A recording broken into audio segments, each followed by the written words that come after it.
আসসালামু আলাইকুম। বাংলাদেশে এই মুহূর্তে টি-20 ওয়ার্ল্ড কাপ স্কোয়াডে যে বিষয়টা সবচেয়ে জরুরি দরকার সেটা হচ্ছে ওপেনার পরিবর্তন। কেননা বাংলাদেশের এই মুহূর্তে যে ওপেনার যে দুইজন আছে সাইফ হাসান এবং তানজিদ হাসান তামিম, তারা they are miserably fail in the BPL. তাদের পারফরমেন্সের অবস্থা জঘন্য, যাচ্ছে তাই। সাইফ হাসান আজকে 0 রানে আউট হয়েছে, দেখতে খুবই দৃষ্টিকটুর। আর তানজিদ হাসান তামিম সে তো বলই বোঝে না। তো এই মুহূর্তে আসলে এরকম অফ ফর্ম ব্যাটসম্যান নিয়ে ওয়ার্ল্ড কাপে যাওয়া আসলে খুবই কি বলবো দুঃখজনক। বাংলাদেশের নির্বাচকরা যে কি করে এটা আসলে আমি বুঝতে পারি না। কারণ বাংলাদেশের নির্বাচকরা দেখে কে আগে রিসেন্ট যে পারফরমেন্স বা কোন ব্যাটসম্যান যে কোন শেপে আছে এটাই তারা অ্যানালাইসিস করে না। যত সব অফ ফর্ম ব্যাটসম্যান নিয়ে বিশ্বকাপে যাওয়ার জন্য একটা ওয়ার্ল্ড কাপ স্কোয়াড ঘোষণা করছে, যেখানে সব অধিকাংশ ব্যাটসম্যানই অফ ফর্মে। বাংলাদেশে আবার এই অফ ফর্ম ব্যাটসম্যান নিয়ে তারা সেমিফাইনাল খেলতে চায় ওয়ার্ল্ড কাপে। বাংলাদেশের নির্বাচকরা যে কি করে সেটা আসলে তারা যে কোন দৃষ্টিতে বা কোন ক্রাইটেরিয়াতে যে ওয়ার্ল্ড কাপের যে দলটা সিলেকশন করে সেটা আসলে আমি বুঝতে পারতেছি না, বোধগম্য নয়।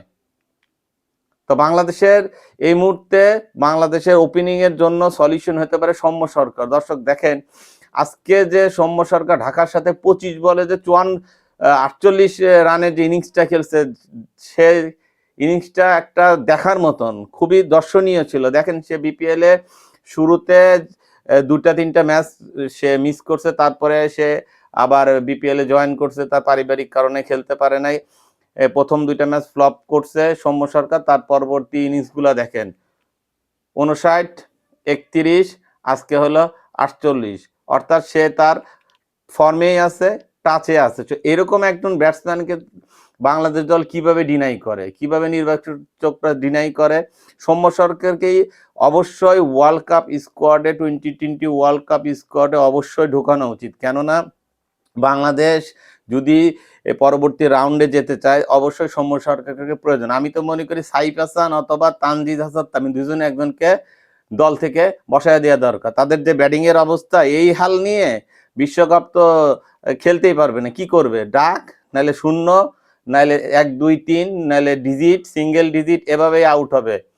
তো সৌম্য সরকারের ওয়ার্ল্ড কাপের যে সম্ভাবনা, আপনারা কি মনে করেন? আমি মনে করি সৌম্য সরকার ওয়ার্ল্ড কাপের সম্ভাবনা আছে। এখনো যেহেতু সময় আছে আমাদের দল পরিবর্তনের, আমি মনে করি শুধু সৌম্য সরকার না, এখানে কিছু বলারও পরিবর্তন প্রয়োজন। তা আমি মনে করি তাসকিনকেও বসায় দেওয়া দরকার। কেননা তাসকিনের পরিবর্তে হাসান মন্ডলকে নেওয়া দরকার। তাসকিন বর্তমানে তার আউট অফ ফর্মে আছে এবং তার যে লেন্থ ম্যানেজমেন্ট খুবই বাজে, খুবই ভয়ঙ্কর অবস্থা। উইকেট তো নিতেই পারতেছে না, সে বেদম প্যাঁর খাচ্ছে। সো বাংলাদেশ যদি ওয়ার্ল্ড কাপে ভালো করতে চায়, বাংলাদেশের প্রয়োজন সৌম্য সরকারকে জাতীয় দলে নেওয়া। কারণ আমি তার ওয়ার্ল্ড কাপে সৌম্য সরকারের সম্ভাবনা দেখছি।